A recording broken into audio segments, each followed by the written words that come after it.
Greetings, my friends. I hope you're having a good day.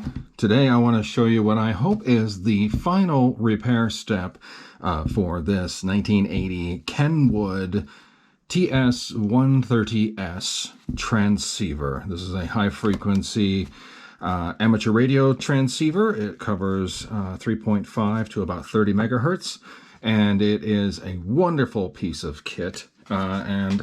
It's not as sexy as a modern ICOM or something like that with all their lovely little waterfall displays, but it's still perfectly serviceable, puts out a pretty good amount of power.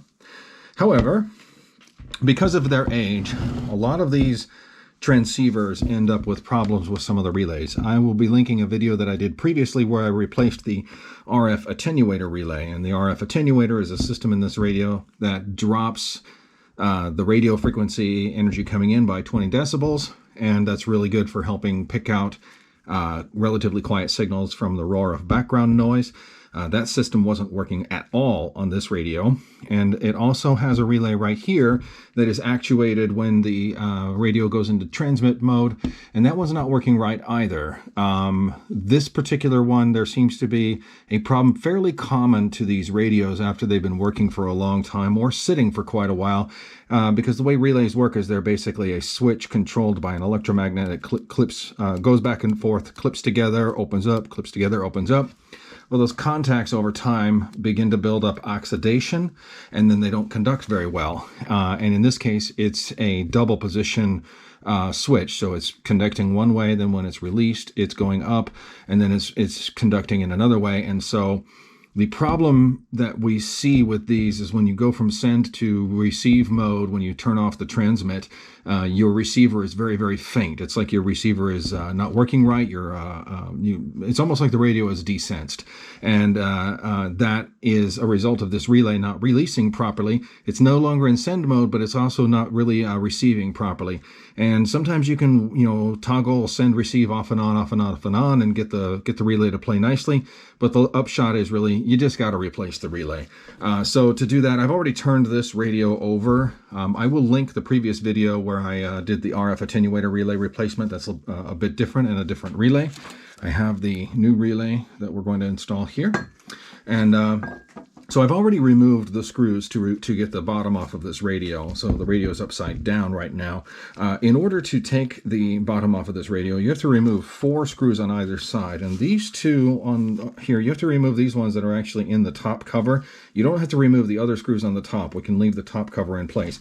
But because the bottom cover slips underneath here, these screws do have to be removed. So there's 2 on the bottom cover, 2 on the top covers for a total of 4 on each side. So that's 8. Then there's 1 here, 1 here, and 1 here. So 11 screws have to be removed. But once that's done, the whole thing just lifts straight out and can be put aside.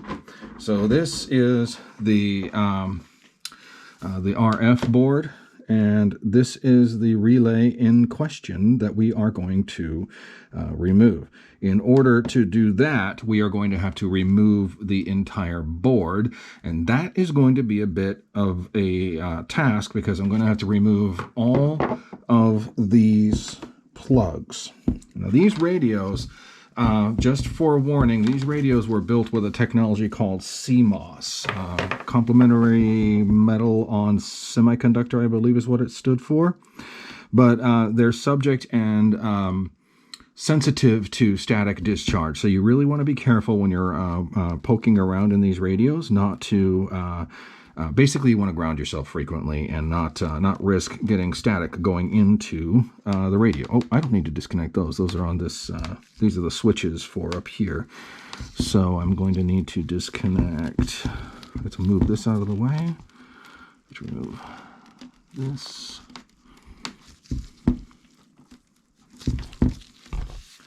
When you're removing these plugs, always grip by the plug.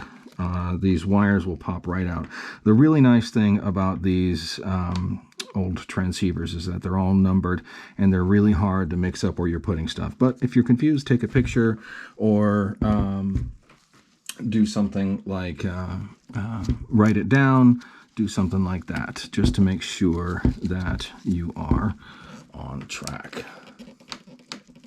All right, I'm going to need room to work around here, so I'm going to turn the camera off for a few minutes while I get stuff here, because otherwise it's just going to be my arms, and that's not going to be very interesting to watch. So when we come back, I'll have the board out. All right, welcome back. I have gotten the board in question out, and I wanted to let you know about a couple things. The first thing is that there are a lot of connectors on here. If you look here, there's like 1, 2, 3, 4, 5, 6, 7, 8, about 15, maybe 20. And earlier, when I was very first starting to remove things, I was like, oh, I don't need to remove these ones, the edge connectors down here, because those ones actually connect to a separate board that controls the buttons here.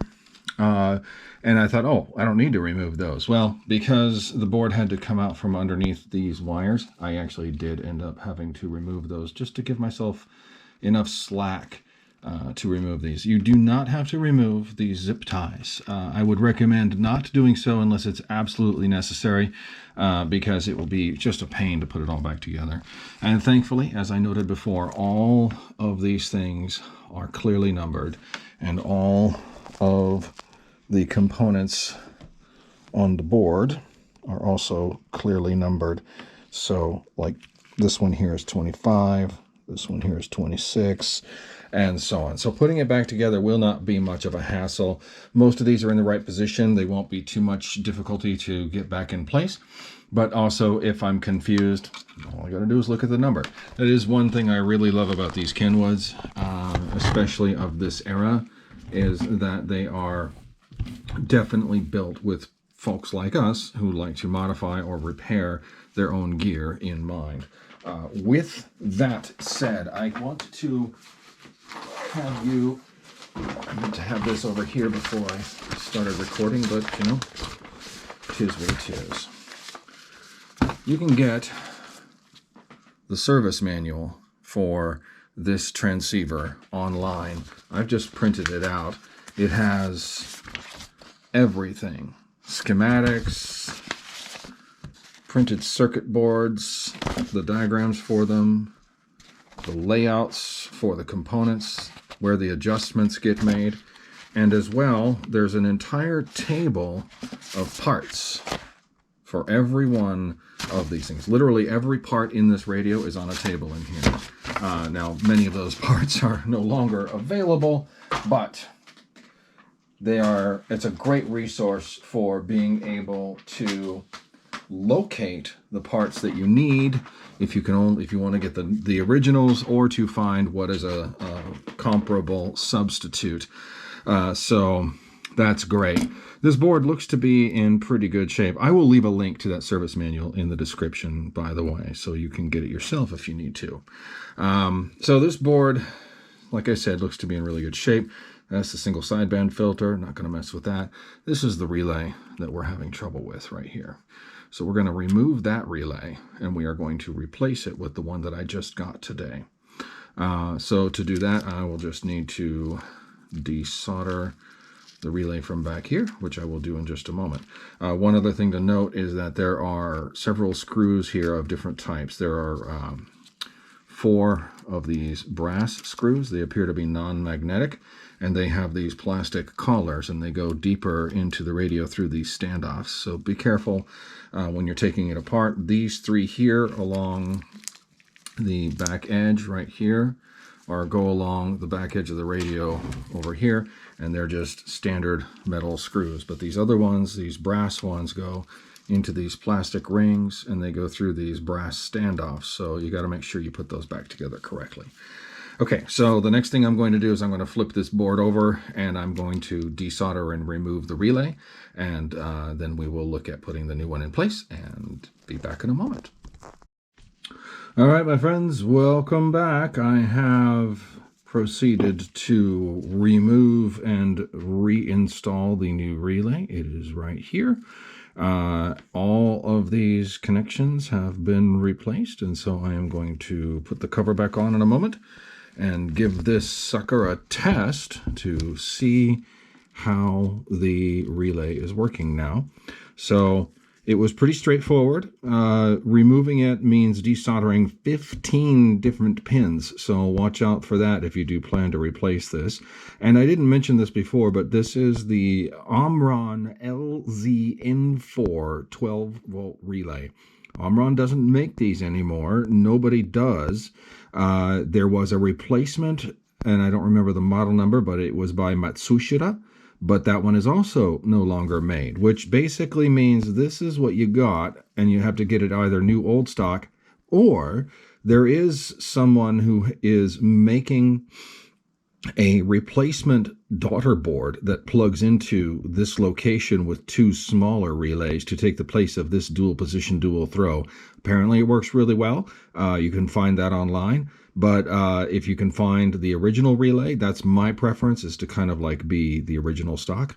And if I install this right and all goes well, and, you know, knock wood, let's hope it did, then this one will last for another 30 or 40 years, just like it's the one it replaced did. Which, where did I put it? Ah, here it is. Here's what it looks like after it's been removed. Kind of, you know, old 12-volt relay. So, I'm going to go ahead and put the cover back on and give it a test, and I'll be back in a moment to wrap things up. Good morning, my friends. It is the next day because it got a little late and I got a little frustrated with this. So I elected to let discretion be the better part of valor, went to bed, got some rest, and tackled the problem again in the morning. So here's where we are. I replaced that relay on the bottom of the board, on the IF board. I think I've been calling it the RF board. That was wrong. It is the IF board. It's on the bottom of this TS-130. In other models, it's on the top. If you have a TS-830, it's going to be up there. It'd be slightly different design, but it has the same relay that we just replaced. However, there is another relay, and the only reason I am looking at this relay is because this radio is still doing the same thing it was, even after I've replaced the RF attenuator relay and the IF relay. You can see the relay in question right here. It is deep inside the guts. This is the final unit, which does the actual transmission, and the final transistors are in here, high power transistors. And then this is, I believe, the tuning unit. I'm not sure exactly what it's called right offhand. I'd have to look at the service manual. All these coils and this little switch here. That switch connects to the front for adjusting the band. I don't think you can, yeah, you can see it moving. Well, actually, you can't because it's off the camera. If you look down at the bottom here, when I move the band switch, you can see it moving.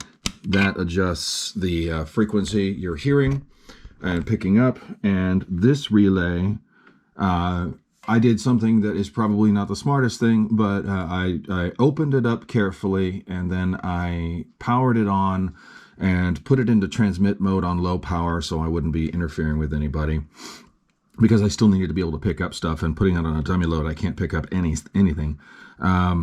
This relay does actuate, but then when I turn it off and it goes into that low sensitivity mode, well, when I push on the relay or tap it, it comes back out. So it's clear that this relay is dirty.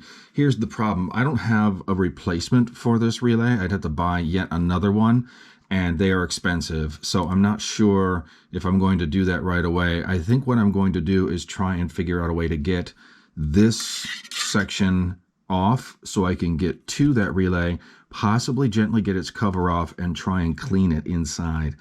I have no idea if that'll work. If it doesn't work, well, the radio will be dead until I can get another relay. There are some replacements for it, some drop-in replacements that I'm looking at. One is a two-relay configuration that fits two relays in the same space, and it just drops in the same place. If this doesn't work, I may opt for that because it's a little less expensive and seems to be, you know, since it uses modern relays, not 40-year-old ones, it would probably be a bit of a more reliable option. But next steps are going to be to get this thing disassembled as gently as possible with as little disconnection as possible. A lot of these connections are really heavy. I don't want to mess with them if I don't have to. So we'll be back. Greetings again, my friends. We're back. I had to take a break for most of the day because I had a bunch of work that I needed to do, but we're back. I managed to get things torn down to a certain point, and I was able to get the cover off of the relay. And I was able to get it cleaned out a bit, but I discovered that it didn't really make much difference. It did continue to exhibit the same behavior. Now, I've got this thing kind of rigged up very carefully, but I want to show you something here. If I turn it on and I switch it to, see, now it's gotten quiet. You hear that? And then it goes back to being a little bit louder. There. When I move these wires around just by pushing on them, it's clear that there's something going on, and I don't know if it's associated with the relay or not. So that means that I've got some bad news. I am going to have to, well, first I'm going to disconnect this and disconnect its power, because this is a really bad way to have this thing operating. But, you know, we do what we have to be able to get good data about what's actually going on.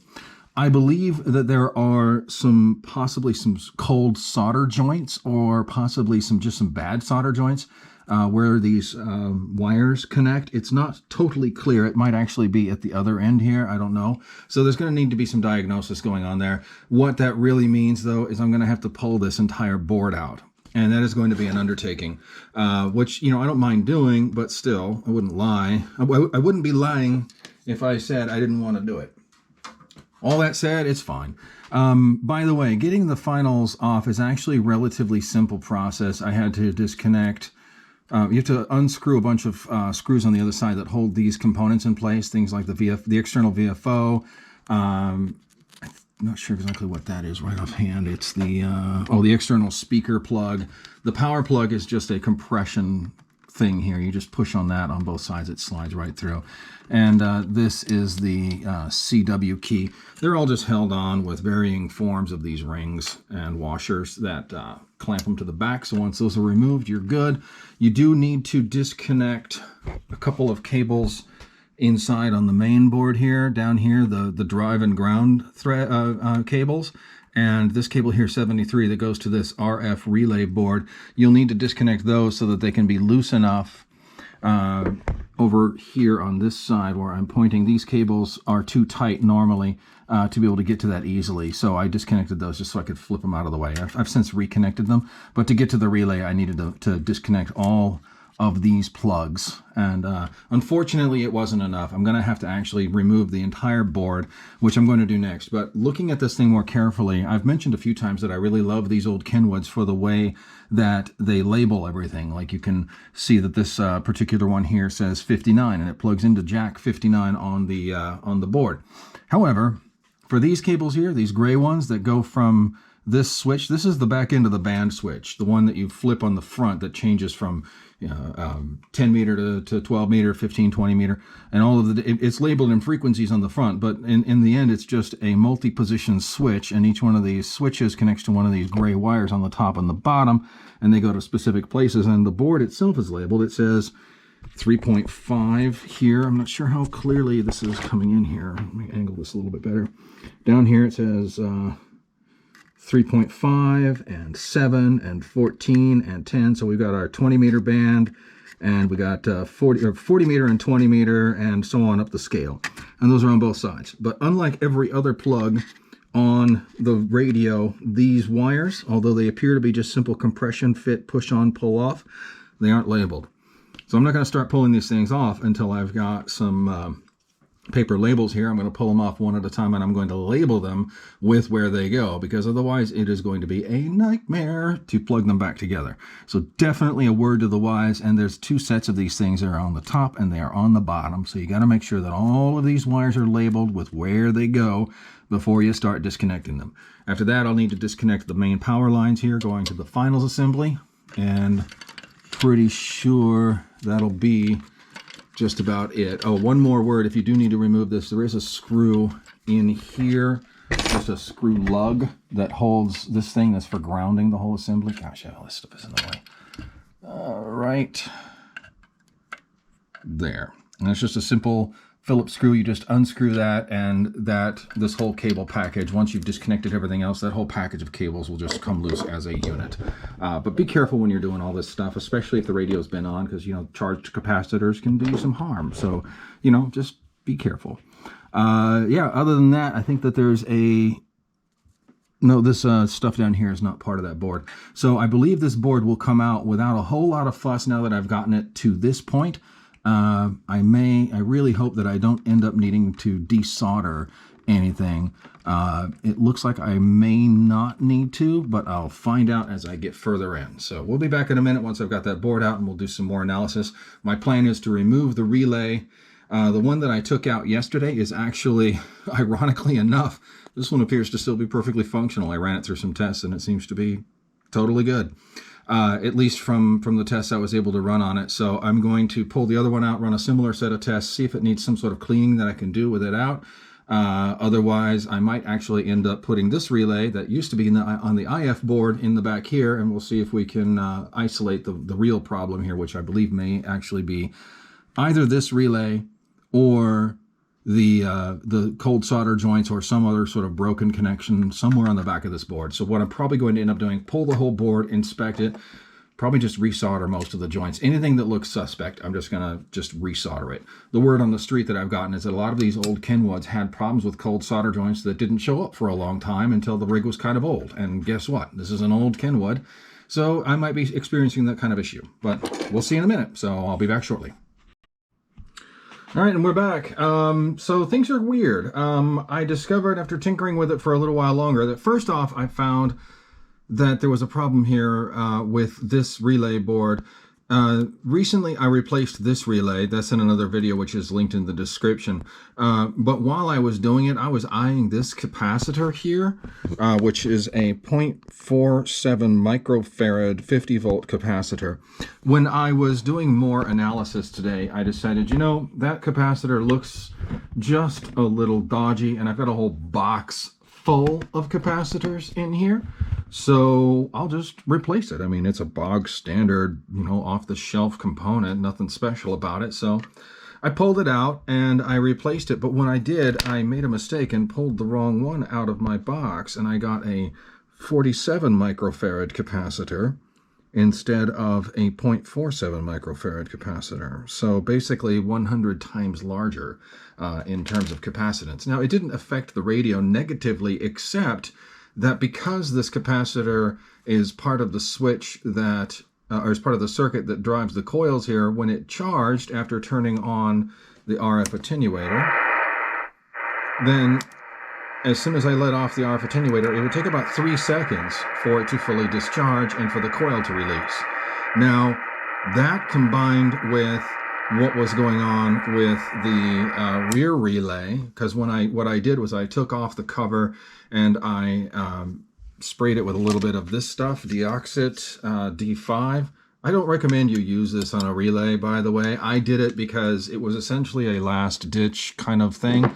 I knew that if it didn't work, I would have to replace the relay anyway. So it was kind of like I didn't have anything to lose. So in that kind of scenario, I went ahead and did it. Now, I was very careful and I blew all of the stuff out and I let it dry for a while.